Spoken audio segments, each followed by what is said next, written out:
মার্কিন president Donald Trump সম্প্রতি এক বিস্ফোরক ঘোষণা দিয়েছে, যা সারা পৃথিবীর লাখো অভিবাসন প্রত্যাশীর ভবিষ্যৎ ঝুলে দিয়েছে।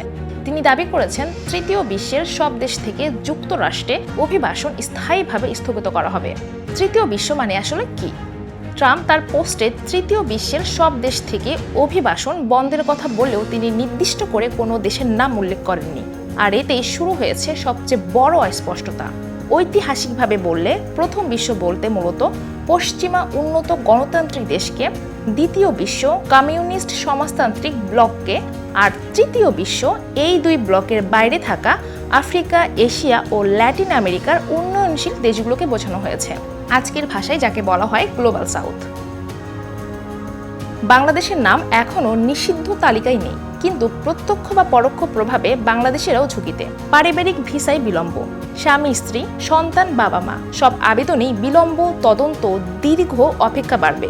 শিক্ষার্থী ও visit visa, A1 student visa, B1 বা B2 ট্যুরিস্ট ভিসা, সব ভিসায় কঠোর স্ক্রিনিং, প্রত্যাখ্যানের হার বৃদ্ধি। অর্থনীতি ও রেমিটেন্স, যুক্তরাষ্ট্র বাংলাদেশের অন্যতম বড় রেমিটেন্সের উৎস। নতুন অভিবাসন বন্ধ হলে বাংলাদেশ থেকে নতুন কর্মী যাওয়া কমবে, ভবিষ্যতে রেমিটেন্সের নেতিবাচক প্রভাব পড়বে। আর সবচেয়ে বড় আশঙ্কা, তৃতীয় বিশ্বের দেশ কোনগুলো এই তালিকা বদলাতেও পারে।